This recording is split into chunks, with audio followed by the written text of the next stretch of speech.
기독교로부터의 예수혁명 8번째 시간으로 종교는 생활이다. 종교는 생활이다 하는 제목으로 말씀을 전하겠습니다. 우리가 하나님이라고 부르는 참신은 참신이신 하나님은 시간과 공간의 차별이 없이 존재하시는 하나님입니다. 그러니까 하나님이 계실 때는 거기에는 시간과 공간의 차별이 없다. 우리가 기도할 때 하나님이 참되게 우리 마음 가운데 들어오셨으면 거기에는 시간과 공간의 제약이 없다 이겁니다. 그에게는 과거도 미래도 없습니다. 예컨대 하나님은 삼국시대에도 계셨고 고려시대에도 조선시대에도 한국, 중국, 일본, 유럽, 미국, 아프리카, 태평양상에 홀로 떨어져 있는 섬에도 또 아무도 사람이 살지 않는 곳이라고 할지라도 심지어 지금도 피조세계 모든 곳에 계시다. 서양의 선교사들이 우리나라에 들어와서 복음을 전파함으로써 비로소 하나님이 우리나라에 들어오신 게 아니다 이겁니다. 그것은 서양 선교사들이 우리나라에 들어와서 복음을 전파해 준 것은 어디서나 무소부재하신 하나님을 그때의 그들의 방식대로 알게 된 거죠. 이런 사실을 우리가 알아야지만 우리는 비로소 하나님이 어떤 분인지, 하나님이 어떤 분인지를 알게 될 때 우리가 누군지, 내가 누군지 알게 됩니다. 이런 깨우침이라는 건 매우 공평한 거죠. 먼저 된 자로서 나중되고 나중된 자로서 먼저 될 자가 많으니라 그랬습니다. 우리 중에 누구도 먼저 믿었다고 그래서 어떤 기득권을 갖는 것도 아니고 또 자기가 믿은 역사, 우리는 할아버지 때부터 믿었다, 이런 역사의 유구함을 자랑할 수도 없다. 그건 아무런 의미도 없죠. 그건 하나님이 내 마음에 계시냐 안 계시냐, 이 현존하는 이 순간에 하나님이 내 안에 계시느냐 아니냐에 비하면 그런 것들은 아무 의미도 없다. 하나님이 내 안에 계실 때 그 즉시 그 사람에게는 태초로부터 그의 역사와 그의 조상들과 함께 계셨던 하나님을 전체로 소급해서 단번에 알게 되는 겁니다. 그러면 어떤 어리석은 사람들처럼 이순신 장군은 예수를 안 믿었으니까 지옥에 갔고, 고니시 유키나가 임진왜란 때 그 일본군 장군으로 조선에 침략했던 사람인데 예수회 그 선교사들한테 이 천주교를 받아들여 가지고 세례를 받은 세례명이 아우구스티노라는 사람이었단 말입니다. 이순신 장군은 예수를 안 믿었기 때문에 지옥에 갔고, 고니시 유키나가는 예수를 믿었기 때문에 천국에 갔다. 이런 식의 허무맹랑한 주장은 하지 않게 될 겁니다. 더 이상은. 물론 그런 주장이 나오는 교리에 대해서는 우리가 충분히 이해할 수 있다. 그런 주장을 하는 사람이 있다고 할지라도 저 사람이 왜 저런 얘기를 하는지에 대해서는 이해할 만해주죠. 그러나 그것은 기독교 신앙 안, 곧 하나님 안에서 자기를 발견한 것이 아니라 누군가로부터 전해 들은 교의적 신념에 자기를 맡겨버린 것에 불과하다. 과거와 현재, 시간과 공간을 초월해서 존재하시는 하나님을 발견할 때 우리는 동시에 자기를 발견하게 됩니다. 마찬가지로 과거와 현재를, 미래를 초월해서 존재하시는 그 하나님을 발견하지 못한 사람은 자기도 발견하지 못하는 거죠. 내가 있기는 있는데 어디서 존재하고 있는 건지, 왜 존재하고 있는 건지 의미가 없다. 이것이 내가 아버지께 구하겠으니 그가 또 다른 보혜사를 너희에게 주사. 보혜사는 증거하게 해준다. 나를 증거하게 해준다. 보혜사를 너희에게 주사 영원토록 너희와 함께 있게 하리니 그는 진리의 영이라. 세상은 능히 그를 받지 못하나니 이는 그를 보지도 못하고 알지도 못함이라. 그러나 너희는 그를 아나니 그는 너희와 함께 거하시며 또 너희 속에 계시겠습니다. 내가 너희를 고아와 같이 버려두지 아니하고 너희에게로 오리라. 조금 있으면 세상은 다시 나를 보지 못할 것이로되 너희는 나를 보리니 이는 내가 살아있고 너희도 살아있겠습니다. 그날에는 내가 아버지 안에, 너희가 내 안에, 내가 너희 안에 있는 것을 너희가 알리라. 하는 말씀이 이루어지는 거죠. 그러니까 우리는 그것이 과거든 현재든 미래든 믿음이 좋다는 착각으로 자기를 고아와 같이 버려둔 채 방치해버리는 어리석음을 범해서는 안 된다. 그렇죠? 믿음이 좋다는 사람들, 내가 몇 년, 몇 월, 며칠, 몇 시부터 예수를 믿어가지고 그때부터 내가 정말 하나님 안에 살게 됐고 그 전의 삶은 정말 쓸데없는 삶이었고 거짓된 삶이었고 이런 식으로 자꾸 생각한단 말이죠. 그래서 우리 조상들은 다 예수를 안 믿었기 때문에 다 쓸데없는 사람들이고 이렇게 자기를 고아와 같이 버려두는 거죠. 그러지 말고 내가 이제 하나님을 알게 됨으로써 나의 모든 내가 상상할 수 있는 모든 곳에서 유일하신 생명의 하나님으로 존재하게 되는 하나님을 영접하게 됐다 이거죠. 신앙에 있어서 문제는 우리가 도무지 자라나지 않는 것입니다. 어떤 사람은 신앙이 자라나게 하는 영감이라는 것 자체가 좀 없는 것 같아요. 많이 오랫동안 교회 생활을 하고 말씀을 들어도 뭐 좀처럼 변화되는 게 없는 그런 사람들이 있단 말입니다. 그런 사람은 다른 사람들이 같은 시간에 함께 영감 있는 설교를 들으면서 희열을 맛본다고 할지라도 옆에 있는 사람은 막 말씀이 너무 좋다 그러고 희열을 맛본다고 할지라도 자신만은 재미가 없고 이해가 불가능하고 지루한 고역이기만 할 겁니다. 이게 도대체 무슨 말인지. 예수님의 비유를 빌어본다면 이것은 아무나 천국 말씀을 듣고 깨닫지 못할 때는 즉시 깨닫지 못할 때는 악한 자가 와서 그 마음에 뿌려진 것을 빼앗나니 이는 곧 길가에 뿌려진 자요 그랬습니다. 씨가 뿌려졌는데 뿌려지자마자 길가에 뿌려졌기 때문에 새들이 와서 바로 먹어버렸다 이겁니다. 그러니까 말씀을 듣는 순간 그냥 한쪽 귀에서 다른 귀로 나가버리는 거죠. 또 어떤 사람은 비록 신앙을 설교하는 말씀은 이해가 가고 그때마다 어느 정도씩의 어떤 기쁨과 보람은 있지만 그때뿐으로 설교가 끝나고 예배가 끝나고 생활로 돌아가 버리면 곧바로 그 들은 바 말씀의 보람이 사라져 버린다. 듣기는 들었지만 그것이 어떻게 실생활에 적용되는지까지는 연결되지가 않는다. 그래서 그런 실생활로 적용되는 어떤 영감이 없다는 거죠. 그러니까 학생이 공부를 하는데 선생님이 강의를 하실 때는 알아듣는 것 같았는데 집에 가면 모르게 되는 거예요. 그러니까 공부 시간에 알아들은 것이 실생활에 가서도 이거였지 하는 게 연결이 안 된다 이겁니다.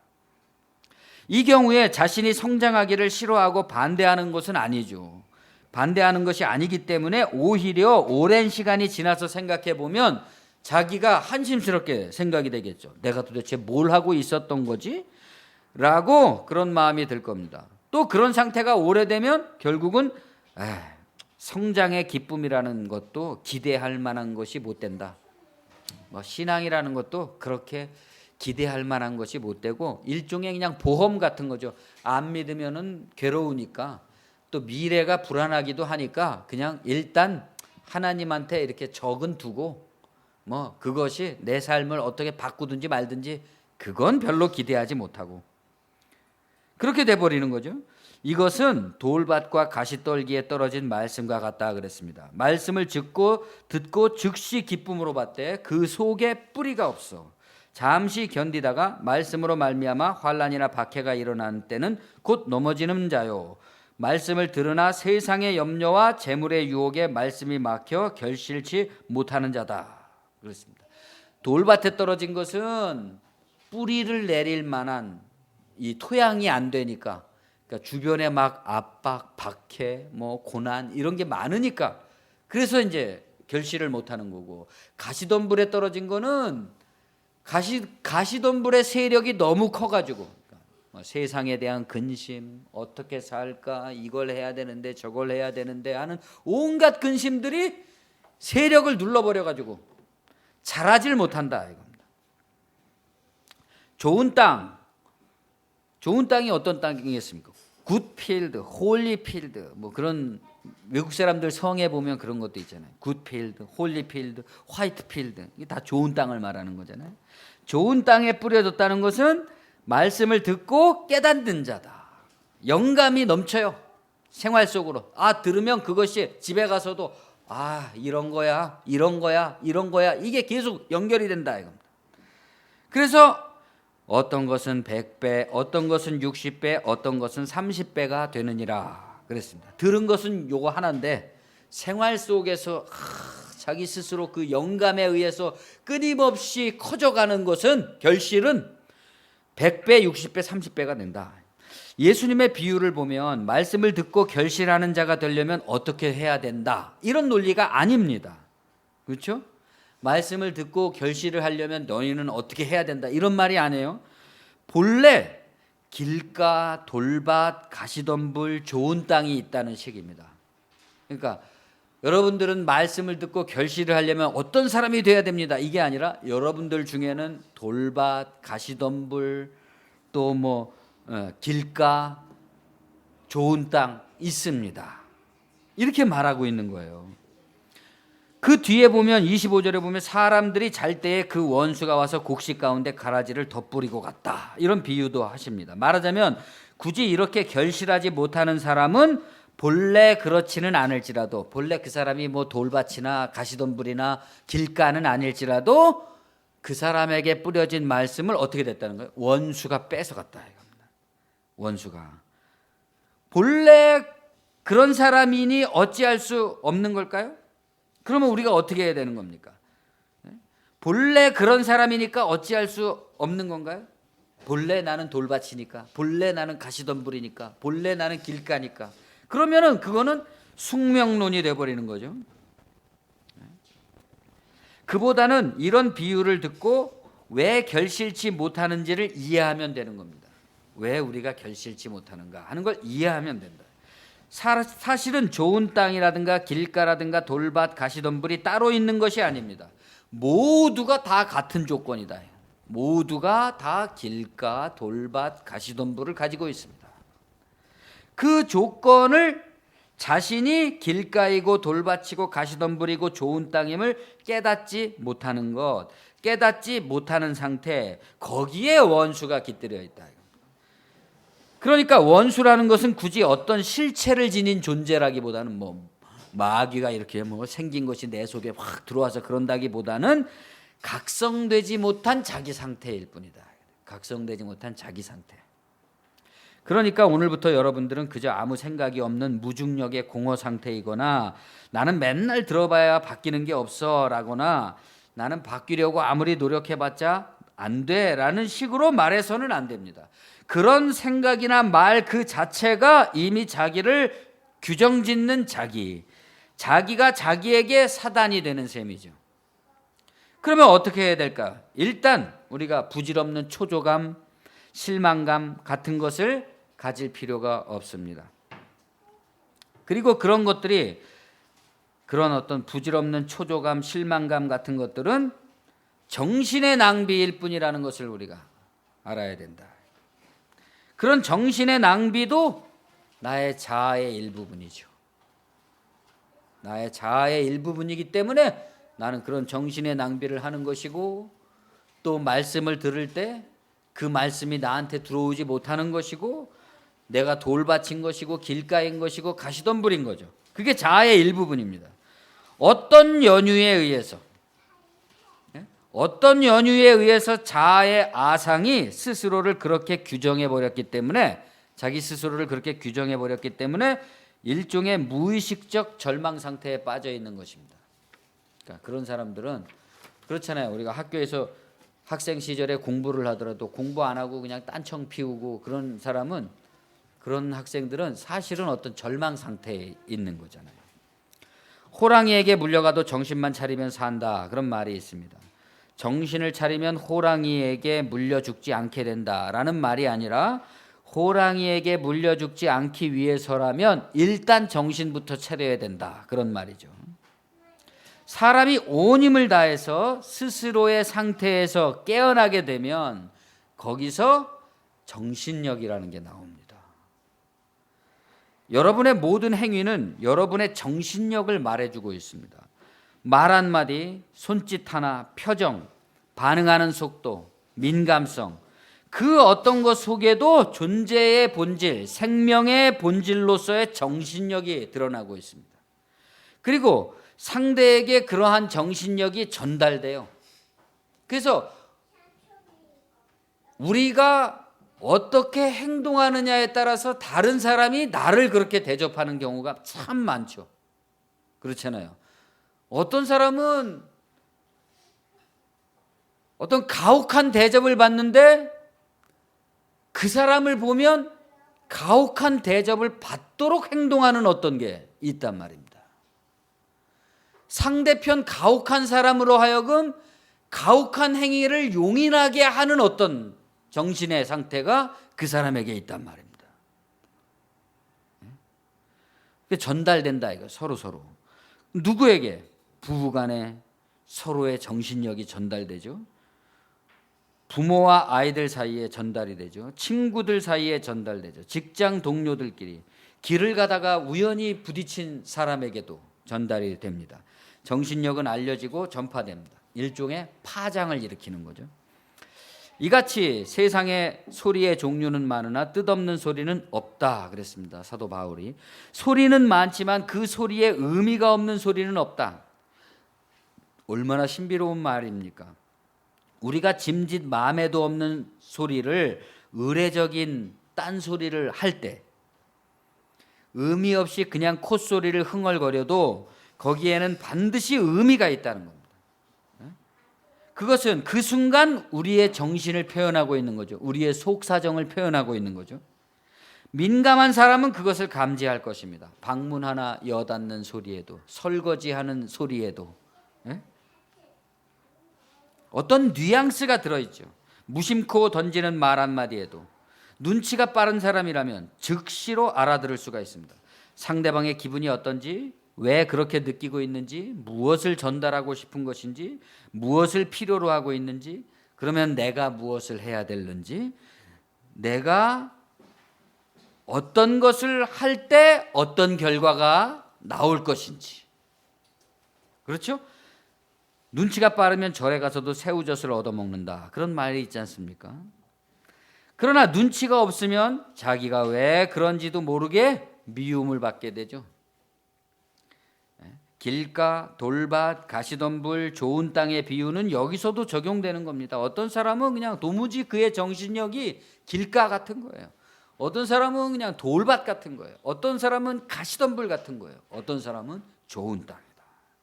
본래 그 사람이 그렇게 눈치가 없고 무례하다는 식이 아니라 각성돼 있지를 않다 이겁니다. 각성돼 있지를 않다. 온 힘을 다해서 각성된 정신력을 갖고 있지 못하기 때문에, 그래서 우리는 사랑을 전달하고 호의를 표현하고 부드러운 우정을 개발하고 평화를 만들어내고 화해를 진작시켜 나갈 수 있는 기회들을 놓치고 있다. 놓쳐버려 시간을. 그러면 어떻게 해요? 그 놓친 시간을 어떻게 하는 겁니까? 자기도 모르는 자기의 정신을 표현하고 있는 거죠. 그래서 상대방에게 끝없이 나쁜 영향력을 주고받으면서, 파괴적인 영향력을 주고받으면서 파괴시켜 나가고 있는 거죠. 단지 각성되지 않았다는 이유로 자신이 본래부터 그런 사람이라는 자아의 고정관념에 의해서 그런 사람이 되고 있는 거예요. 자기가 넌 이런 사람이 돼야 돼, 그러면서 그런 사람이 되고 있는 거죠. 이와 같이 신앙생활의 내용은 우리들의 일상생활 속에 고스란히 들어있습니다. 신앙의 훈련이라는 것도, 인격의 수련이라는 것도, 영적인 수행도 일상 속에 다 들어있습니다. 다른 곳에서 찾을 것이 아닙니다. 뭐 교회에 가서 기도한다 그래서, 기도원에 가서 뭐 금식한다 그래서 거기 있는 게 아니다. 우리의 모든 깨어있는 이 시간대 속에 들어있다. 가령 악기를 연주하는 연주자를 생각하면 우리가 이해하기가 쉬울 것입니다. 그것은 어떤 사람이 악기를 연주하고 성악가가 성악을 하잖아요. 그것은 일정하거나 어떤 파격적인 마찰음, 타격음, 공명음에 지나지 않는 거죠. 그렇잖아요. 음악의 소리는 다 기타를 퉁기면은 그건 퉁기는 소리고, 퉁김음이고, 북을 치면 그건 북을 때리는 타격음이고, 뭐 바이올린을 켜면 그 바이올린의 통 속에서 울려 나오는 공명음이잖아요. 그 소리 자체는 하나의 울림에 지나지 않습니다. 파장이고 파동입니다. 소리 자체에는 어떤 의미가 없어요. 거기에는 희노애락이 들어있지가 않습니다. 그런데도 우리들은 그 사람의 연주를 들으면 영혼의 감동을 느낍니다. 왜 그럴까요? 확실히 음악은 영혼을 담아낼 수 있는 것 같습니다. 가장 하나님과 가까운 예술의 장르를 꼽으라면 음악을 얘기하잖아요. 음악은 언어가 필요 없고 해설이 필요 없고 누구든지 들으면 그 음악 속에 들어있는 그 정신을 느낄 수가 있습니다. 영혼이 실려 있는 어떤 메시지, 전언, 스토리와 그것을 전달하고 있는 소리는 구별이 됩니다. 그렇죠? 분명히 우리가 음악을 들을 때 음악에서 어떤 영감을 느끼긴 느꼈는데 우리가 느끼는 그 영감이라는 것과 소리의 음악은 다른 겁니다. 구별돼야 됩니다. 이 말은 소리와 그 소리를 내는 연주자의 본질이 다르다는 것을 의미하는 거죠. 이것은 그 소리를 받아들이는 사람한테 있어서 매우 중요한 거다. 저 사람이 겉으로 내고 있는 그 소리와 소리가 갖는 의미와 그 사람이 본질적으로 내고 있는 소리는 다르다. 진실한 소리는 다르다. 본질은 감지하되 소리 자체에 지나치게 주의를 기울이면 안 됩니다. 네? 그렇지 않으면 어떻게 될까요? 영혼은 알지도 못한 채 소리만 가지고 얘기하게 될 겁니다. 소리만 가지고. 그런 경우가 있잖아요. 예전에 보면 어떤 젊은이들이 저한테 그런 상담을 많이 해왔습니다. 자기네 목사님의 설교를 들으면 도무지 말이 안 되는 소리를 하는데 많은 사람들이 은혜를 받는다 그런다는 거예요. 그럼 어떻게 저런 소리를 듣고서도 은혜 받을 수가 있느냐? 그러면 저의 대답은 은혜 받을 수 있다. 왜냐하면 겉으로 나오는 소리하고 그 사람의 내면에서 나오고 있는 소리는 다르기 때문이다. 그런데 그 경우에는 분별력이 필요하잖아요. 그 잘못 알아들으면 은혜를 받긴 받았는데도 그 사람이 개떡 같은 소리를 한 걸로 지식을 삼아서 엉뚱한 소리들을 한다. 그 본질을 파악하지 못하고 자기가 받은 은혜의 본질을 파악하지 못하고 말입니다. 그건 연주를 음미할 줄 모르는 사람의 방식인 거죠. 개떡 같은 소리를 하더라도 어떤 성공한 대형교회 목사의 어떤 설교를 듣고서도 우리는 짜릿한 은혜를 느낄 수가 있어요. 나 다시 한번 살아봐야지 막 이런 용기를 얻을 수도 있단 말입니다. 그런데 그것을 엉뚱한 겉으로 나오는 소리에 대한 지식만 가지고 해석을 하려고 그러다 보니까 자기가 받은 은혜의 본질을 놓쳐버린다. 그것이 다만 기계적으로 훌륭한 연주일 경우도 있는 거죠.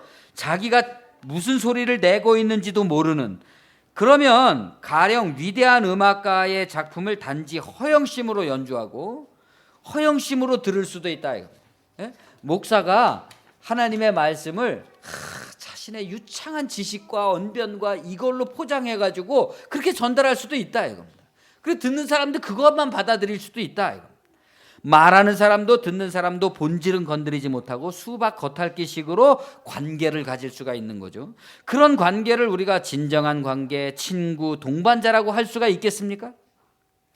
지음이라는 말을 들어보셨을 겁니다. 지음, 알지자, 소리음자. 옛날 중국의 춘추 전국시대에 저명한 거문고 연주자인 배가와 종작이라는 두 친구가 살았습니다. 종작이는 배가가 연주하는 곡만 딱 들어도 배가의 마음을 알아채곤 했다.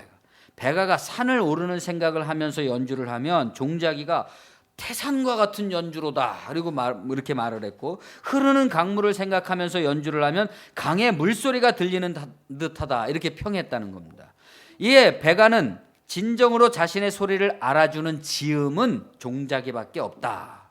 그래서 세상 사람들은 이로부터 자기의 속마음을 알아주는 사람을 지음이라고 불렀다는 것입니다. 나중에 세월이 흘러서 종작이가 병으로 죽게 되니까 배가는 현을 끊고 다시는 거문고를 연주하지 않았다는 것입니다. 여기서 배가절현이라는 고사가 나왔다고 하는 겁니다. 만일 우리가 서로에게 지음이 될 수 있다면 구구한 말의 변명과 말이 말을 낳는 낭비와 말이 통하지 않는 답답함과 답답함이 만드는 초조와 분노와 폭력으로부터 해방될 수 있을 것입니다. 그렇죠? 우리가 말 안 통하는 것 때문에 얼마나 미쳐버립니까? 서로가 서로에게. 때로는 정말 그냥 세상을 끝장내버리고 싶은 그런 생각이 막 들잖아요. 그러나 어디서부터 그렇게 해야 될까요? 자기가 자신의 말을 알아듣는 데서부터 출발해야 되는 거죠. 그렇잖아요. 우리가 상대방이 내 말을 알아듣는 것부터 출발하는 게 아니라 내가 내 말을 진실되게 알아듣는 것부터 출발해야 된다. 곧 하나님 안에서 자기를 보는, 하나님을 통해서 자기의 말을 듣는 그것이 익숙해져서 하나님이 나의 지음이시라는 것을 충분히 알게 될 때 더 이상은 내 말을 알아주는 사람이 필요가 없어지는 단계까지 가야 된다. 그래. 내 말을 못 알아듣고 알아주지 않는 사람이 세상에 넘친다고 할지라도 당연하지. 나의 지음은 오직 하나님밖에 없으시니까. 하나님이 나의 지음이 되실 때 더 이상 다른 사람을 통해서 불필요한 변명과 이해와 소통을 요구하면서 세상을 파괴적으로 서로 만들어갈 필요가 없게 될 때 모두가 말이죠.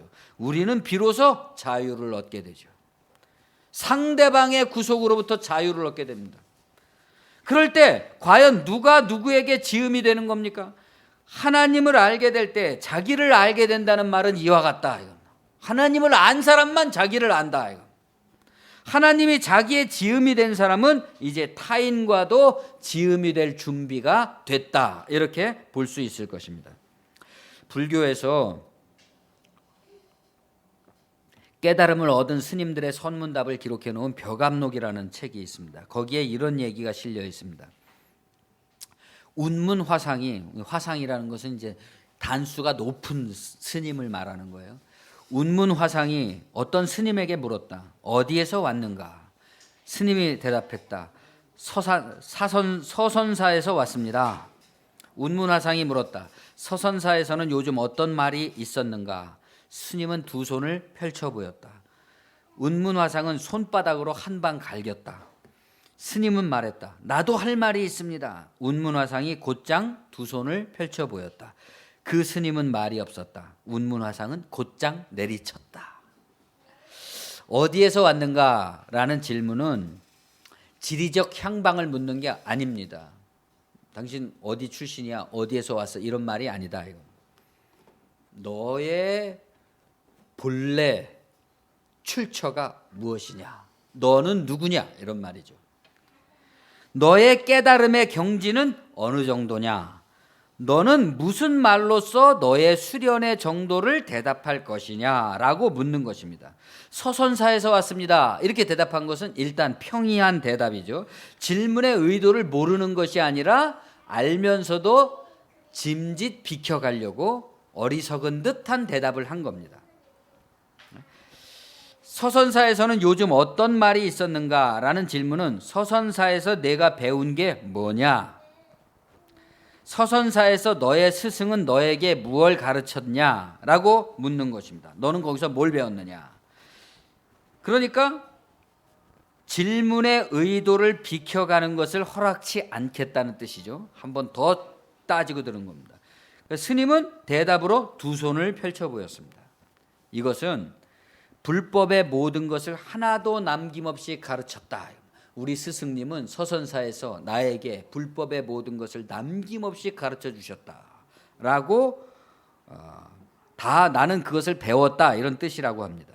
그러자 운문 스님은 손바닥으로 아마도 이제 머리를 내리쳤겠죠. 스님들이 빡빡 머리니까 머리를 한 대 갈겼다. 왜 때렸을까요? 그렇게 대답하는 사람은 이미 세고 셌다. 너같이 말하는 사람은 세고 셌다. 다시 말하면 너는 지금 남의 흉내를 내고 있다 라는 질책입니다. 그리고 그보다는 그렇게 남이 했던 방식으로는 내가 배운 바를 표현할 수 없다 이런 의미죠. 너는 제대로 배우지 못했다.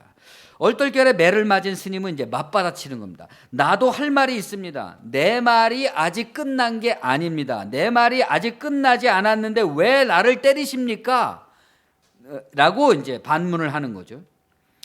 남이 한 것을 흉내낸 것인지 진짜 내 것인지 들어보기도 전에 때리는 것은 부당하다 이겁니다. 고로 말하자면 나는 남의 흉내를 내고 있는 것이 아니라 진짜 내 말을 하고 있는 것이다 라고 반격을 한 거죠. 그러자 운문화상이 곧장 두 손을 펼쳐 보였습니다. 그 스님은 아무 대답을 못했다. 그러자 그때부터 본격적으로 막 때렸다 이겁니다. 이게 무슨 말일까요? 만일 그 스님이 두 손을 펼쳐 보였을 때 그 뜻이 뭔지를 알았다면 이 스님은 곧바로 대답을 했겠죠. 어떤 대답을 못했다는 것은 그 말을 알아듣지 못했다는 것이고, 그 말을 알아듣지 못했다는 것은 남의 흉내를 내고 있다는 것이고, 자기가 깨닫지 못했다는 것이기 때문에 매를 맞게 된 겁니다. 그 스님은 그러면 왜 두 손을 똑같이 펼쳐 보였느냐? 그 학생 스님이 서선사에서 배웠다는 것처럼 불법의 모든 것을 남김없이 가르쳐주고 있다. 자기가 가르쳐주고 있다. 그럼 알아들어야 되는 거잖아요. 거기서 배웠으니까. 근데 못 알아들었으니까 아무 대답을 못하니까 그때부터 스님은 본격적으로 정신 차리라고 이제 때려줬다 이거죠. 이런 경지의 말씀들은 물론 함부로 말할 것은 아닙니다. 우리 같은 사람들이 이해하지도 못할 그런 경지의 얘기들이겠죠. 그러나 도달할 수 없으면 없는 대로 일깨워주는 바가 있습니다. 그것이 무엇일까요? 독자성의 깨우침. 남에게서 들은 것을 들은 풍월로 읊어대는 게 아니라 자기가 자기 안에서 성령에 의해서 받아들인 자기 것을 갖고 있는 거. 진정성의 깨우침. 거기서부터 나오는 본질적 정신력. 그런 것을 말해주고 있다는 거죠. 우리들은 얼마나 피상적으로 안일하게 일상을 살아가고 있습니까? 우리들은 얼마나 안일하고 나태하게 일상생활을 그냥 지나쳐버리고 있습니까? 누군가에게 매를 맞아서 퍼뜩 정신을 차리지 않으면 그냥 마냥 이대로 살아가는 것뿐이고, 진정한 정신력의 산물로서의 생활이라는 것은 나타나지가 않는다. 예? 벌써 그냥 그 사람의 얼굴을 보면, 눈을 보면 빠릿빠릿해갖고 벌써 뭔가 자기다운 뭔가 나오고 있어야 되는데 그게 도무지 없다 이겁니다. 아무리 좋은 믿음, 기독교의 허울을 가지고 있다고 할지라도 그것이 세상의 진정한 관계와 사회의 진정한 발전과 세상의 진정한 평화, 곧 구원에 도달할 수가 없게 되는 거죠. 그러니까 그냥 남에게 들은 것을 그냥 하고 있기 때문에, 자기 게 아니니까 본질로서 자기께 전달이 되고 있지가 않은 거잖아요. 그런 사람이 친구를 맺어도 그것은 피상적인 친구 관계일 뿐이요, 그런 사람이 무슨 일을 해도 그것은 피상적인 일일 뿐이요, 단지 피상적으로 누군가의 흉내만 내거나 허영만 부리거나 자기 자랑에만 빠져 있는 것에 불과하다 이겁니다. 2014년에 흥행했던 영화 영린이라는 영화에 보면 정조대왕이 끊임없이 서로가 서로를 죽이는 정치상의 악순환의 세상을 바꾸어 보려고 자신의 정치 도의로 삼은 중용의 한 구절이 계속해서 비장하게 흐릅니다. 중용 23장인데 작은 일도 무시하지 않고 최선을 다해야 한다.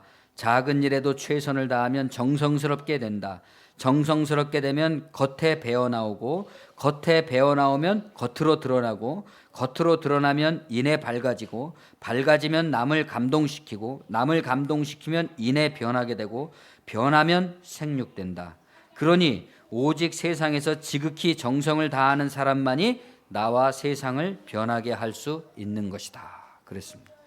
우리가 전체적인 허영심으로 진정한 생활 속에서의 결실이 없는 피상적인 종교 생활에 머물러 있다면 길가, 가시덤불, 돌짝밭이 계속될 뿐이라면 우리는 예수를 믿고 있는 게 아닙니다.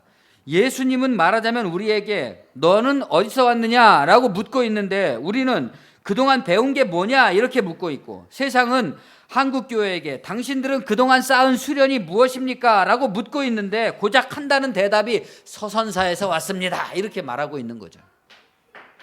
수준이 전부 그것뿐이고, 그저 남의 흉내나 내고 있을 뿐이고, 의례적으로 기독교인 흉내나 내고 있을 뿐이고, 남에게 주워 들은 것으로 아는 척을 하고 있을 뿐이니까, 말하자면 하나님 나라라고 할 때 이미 그 사람은 반 하나님 나라, 하나님 나라가 아닌 가짜 하나님 나라, 세상 나라와 싸우고 있는 깨어있는 정신력이 전달되어야 될 텐데 그런 깨어있는 싸움이 없이 존재하고 있는 사람이다 이겁니다. 우리는 어쨌든 머리통을 맞고서라도 깨우침을 얻어야 되겠죠. 하나님은 또한 우리의 머리통을 때때마다 후려 갈겨 주시잖아요. 또 여러 가지로서. 그런데도 불구하고 여전히 우리의 생활은 달라지지 않고 있습니다. 매를 맞으면서도, 그런 것을 깨우침 받을 수 있는 자극을 받으면서도 이게 자극인지 아닌지도 모르고 있다. 최선을 다하고 있지 않기 때문입니다. 성공하기 위해, 목표를 달성하기 위해 최선을 다하지 않는 말이 아닙니다. 바로 그 성공하기 위해, 목표를 달성하기 위해 최선을 다하는 그것만큼 하나님 나라의 생활 방식이, 하나님 나라가 자기 인격과 삶 속에 들어오도록, 하나님 나라가 내 생활이 되도록 그 하나님 나라 안에서 살아가는 자신을 발견하는 최선이 없다. 작은 일도 무시하지 않고 최선을 다하면, 그렇게 하나님 나라에 대한 최선을 다하면 정성스럽게 되어서 몸에서 배어나오고, 정성이 다해서 몸에서 배어나오게 되면 겉으로 드러나고, 누가 보더라도 저런 것이로구나 하게 되고, 그렇게 돼서 밝아진다. 밝아지고, 밝아지면은 남을 감동시키고, 감동시킨다는 게 뭡니까? 예수 믿는다는 건 저런 거로구나. 감동이 온다. 감동시키고 마침내 남을 감동시킬 정도가 되면 변하게 되고, 변하면 생육한다. 그러니 오직 세상에서 지극히 정성을 다하는 사람만이 나와 세상을 변하게 할 수 있다. 이게 참된 종교요, 하나님 나라가 아니고 무엇이겠습니까? 하나님과 내가 함께 만들어가는 세상, 우리들이 살아가는 지금의 세상, 어떤 피안이나 내가 죽어서 가는 그런 천국에 대한 얘기가 아니라, 이 현실의 악업과 고통과 혼돈과 폐악을 고쳐나가는, 나로부터 고쳐나가는 종교. 우리 대한민국의 절망과 부패와 거짓과 기만과 위선과 허영이라는 것을 고쳐나가는, 나부터 고쳐나가는 참 종교. 그러면 그런 영감은 언제 옵니까? 순간에 온다. 그것은 어느 순간 하는 깨달음 속에서 옵니다. 마음이 자기를 언제든 버릴 준비가 돼 있고, 그 상태에 집중돼 있을 때, 내가 항상 준비된 사람일 때, 자극이 올 때 하고 깨달음이 온다. 그 상태에서 그래, 난 그렇게 살 수 있어. 이제부터는 그렇게 살 거야. 내가 본래 원하던 것이 이것이었지. 하나님이 나에게 원하시는 것이 이것이었지. 라고 말할 수 있게 되는 거죠. 감동적으로. 알아듣지 못했다는 것은 아직도 공부가 덜 됐다는 것입니다. 하나님의 뜻대로 내가 아직 살기 싫다는 것은 그건 아직 덜 됐다는 거죠. 사람들은 여전히 종교 생활을 무사태평으로 아무 일도 일어나지 않는 것일 때, 좋은 일만 일어날 때 그것이 좋은 신앙생활이라고 생각하는 경향들이 있습니다. 그것도 물론 은혜일 것이지만, 은혜와 감사의 상태라고 그것을 자꾸만 세뇌시킨다면 우리를 점점 바보 만드는 거죠. 그냥 주사 맞아갖고 아무 느낌도 없게 만드는 거죠. 그냥 하나님의 은혜, 다 은혜죠 그러면서 아무런 자극도 없어요. 마치 교회가, 목사가 그런 좋은 일을 줄 수 있는 것처럼 또 사람을 속입니다. 어느 정도는 속는 줄을 알면서도 여전히 그걸 좋은 거라고 매달리고 있기 때문에 사람들이 계속 속고 있습니다. 그러나 결코 그렇지 않습니다. 인생의 존재의 본질의 주의와 주목을 끄는 것이 있다면 그것은 오히려 더 좋은 거죠. 그렇지 않겠습니까? 우리에게 힘들고 괴롭고 고달픈 일이라고 할지라도 내 인생의 본질을 깨우쳐주는 어떤 자극이라면 그것은 아무 일도 일어나지 않는 무사태평보다는 더 낫다. 그것은 실패가 아닙니다. 단지 그것을 통해서 내 본질의 연주가 드러난다. 내가 하는 연주가 드러나게 되는 겁니다. 작은 일도 무시하지 않고 최선을 다해야 한다. 지극히 정성을 다하는 사람은 나와 세상을 변하게 할 수 있다. 영감은 어떤 일, 상황, 생각이 발생하는 동시에 옵니다. 어떤 일이 발생할 때 동시에 그게 오는 거죠. 저는 그럴 때가 가끔 있는데,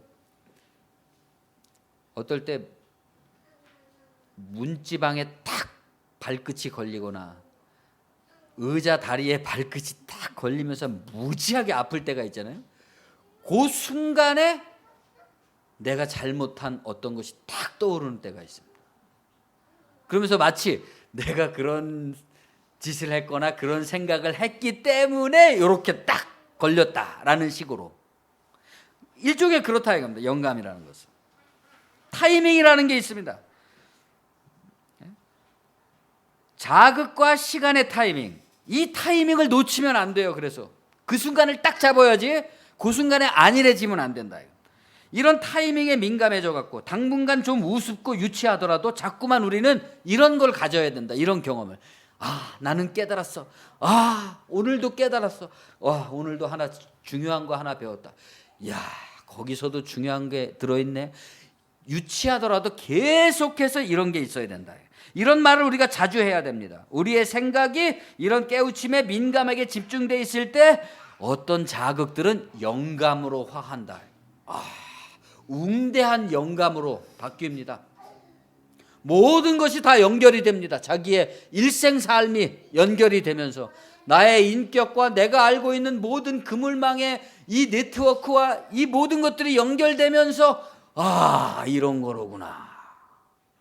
이 속에 나의 뜻이 있구나. 내 존재의 의의가 있구나. 미루어 두지 마시고 쌓아두지 마시고 자극이 올 때 정신을 다해서 기도에 돌입하면 반드시 응답이 옵니다. 때가 이르면 다른 사람을 위해서도 우리가 기도할 수 있게 된다. 기도라는 것도 영감이 와야 되죠. 가령 우리가 내가 이렇게 버젓이 살고 있는 지금 동시대에 이 순간에도 다른 어느 지구상의 어느 곳에서는 전쟁의 포화로 인해서 잔혹한 폭력과 고통이 되풀이되고 있다 이겁니다. 저 시리아의 알레포, 터키의 어디, 중동의 저 IS들이 창궐하고 있는 지방에서는 이 참혹한 일들이 지금 벌어지고 있잖아요. 그런데도 우리는 지금 안일하게 이렇게 살고 있지 않습니까?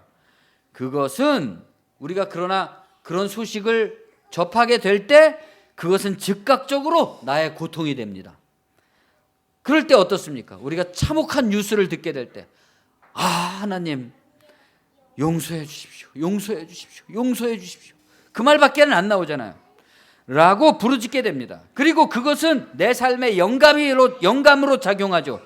그 순간 흘려버리면 안 돼. 참 안 됐구나. 그러면서 흘려버리면 안 돼요.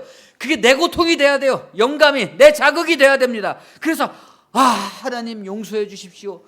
내가 그것을 짊어지고 나갈 때 그것은 나에게 영감이 되어서 나를 그런 방면으로 최선을 다하게 하고 정성을 다하게 하고 나와 세상을 바꾸게 한다 이겁니다. 형제 사랑하기를 계속하고 손님 대접하기를 잊지 말라. 이로써 부지 중에 천사들을 대접한 이들이 있었느니라. 너희도 함께 갇힌 것 같이 갇힌 자를 생각하고 너희도 몸을 가졌은즉 학대받는 자를 생각하라. 모든 사람은 결혼을 귀히 여기고 침소를 더럽히지 않게 하라. 음행하는 자들과 간음하는 자들은 하나님을 심판하시리라. 돈을 사랑하지 말고 있는 바를 족한 줄로 알라. 그가 친히 말씀하시기를 내가 결코 너희를 버리지 아니하고 너희를 떠나지 아니하리라 하셨느니라. 그러므로 우리가 담대히 말하되 주는 나를 돕는 이시니 내가 무서워하지 아니하겠노라. 사람이 내게 어찌하리요 하노라. 하나님의 말씀을 너희에게 일러주고 너희를 인도하던 자들을 생각하며 그들의 행실의 결말을 주의하여 보고 그들의 믿음을 본받으라. 예수 그리스도는 어제나 오늘이나 영원토록 동일하시니라. 종교는 신비인 것 같지만 사실은 생활입니다. 생활이라는 것은 과학을 말하는 겁니다. 그것은 일상이로되 각성된 일상이고 집중된 일상이고 최선을 다하고 정성을 다하는 생활입니다. 그것이 과학이란 말이죠. 각성되고 최선을 다하고 정성을 다할 때 형제 사랑하기를 계속하고 손님 대접하기를 잊지 않을 때 우리도 갇힌 자인 것을 생각하고 갇힌 자들을 생각할 때 나도 고통을 느끼는 육체를 갖고 있기 때문에 지금 이 순간에 고통을 느끼고 있는 사람들을 생각할 때 저 시리아나 이라크나 터키 같은 중동 지방에서 지금도 학대받고 있는 사람들에 대해서 생각하게 될 때 결혼을 귀히 여기게 될 때 돈을 사랑하지 말고 있는 바를 족한 줄로 여기게 될 때, 그런 삶에서 하나님은 결코 우리를 떠나지 아니하시고, 영감이 말이죠. 하나님이 우리를 떠나지 않는다 그래갖고 막 우리한테 뭐를 막 팍팍 밀어준다는 얘기가 아닙니다. 영감이 우리에게서 떠나질 아니하고, 그러니까 그런 하나님이 나를 도와주시기 때문에 내가 무엇을 만난들 두려워하랴 하는 그러한 담대함을 갖게 된다. 사람이 사람들의 삶이 어떠한들, 세상 사람들이 어떻게 살든지 뭐라고 얘기하든지 어떤 것들이 유행이고 어떤 것들이 대세를 이루고 있든지 내가 거길 쫓아가든지 못 쫓아가든지 상관이 없다는 겁니다. 내 주관을, 내 각성을 어찌할 것이냐? 하나님의 말씀을 누군가에게 일러주고 누군가를 인도하던 자들을 생각하라. 왜 생각해야 된다는 거예요? 그 사람들이 다 이와 같았다는 겁니다. 그 사람들이 다 이렇게 살았다는 겁니다. 그렇기 때문에 마지막 문장이 예수 그리스도는 어제나 오늘이나 영원토록 동일하시다 그랬습니다. 그럼 이건 무슨 말입니까? 그 사람들의 예수님이나 너의 예수님이나 똑같다. 책상은 책상, 돼지는 돼지, 아닌 것은 아닌 것, 가짜는 가짜, 거짓은 거짓인 것입니다. 이것이 참 종교의 과학으로서의 생활이자 생활로서의 과학이다. 도무지 과학에 근거하지 않고 사실에 근거하지 않은 삶의 가르침에서 우리는 무슨 의미를 부여하고 무엇을 기대할 수가 있겠습니까?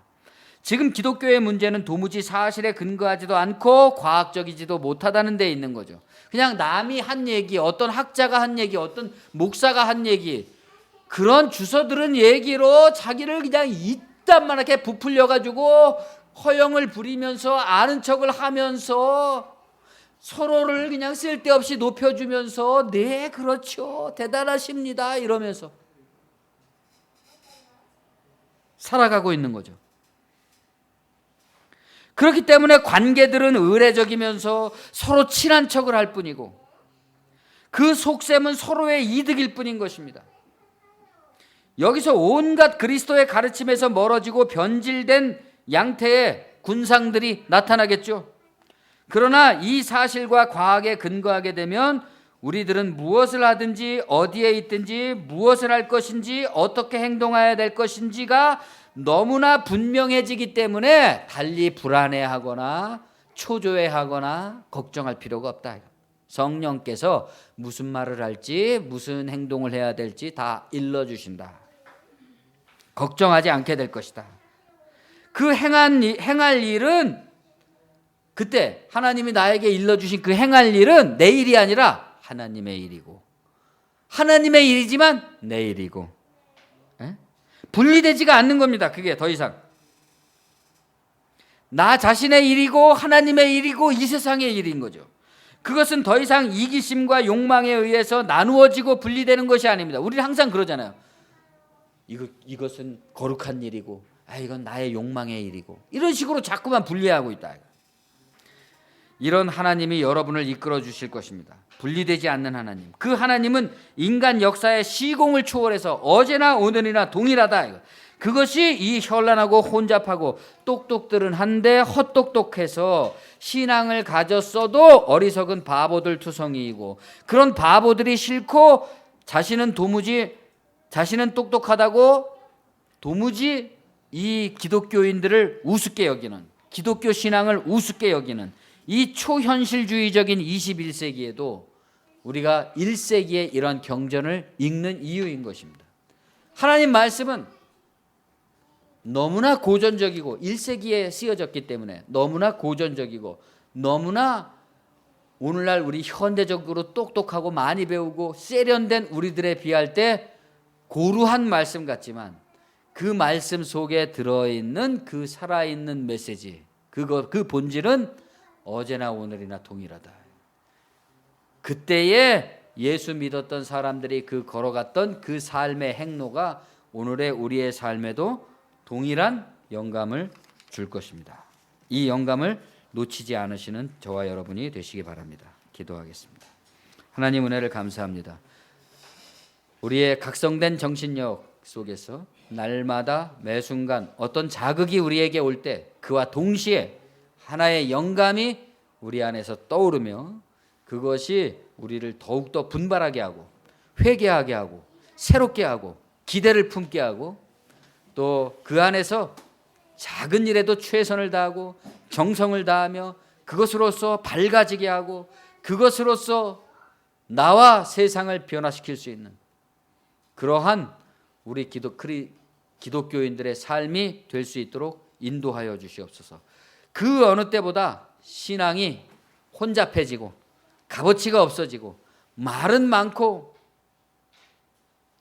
표현되는 것들은 넘치고 있지만 정작 쓸만한 것이 없는 그런 시대에 우리가 다른 어느 곳에서 그 증거를 찾는 것이 아니라 우리 자신의 생활 속에서 우리의 삶의 본질적인 내용 속에서 그 하나님이 살아계시는 증거를 찾아갈 수 있는 우리 모든 성도들, 기독교인들, 한국교회가 될 수 있도록 인도하여 주시옵소서. 예수님의 이름으로 감사하며 기도합니다. 아멘.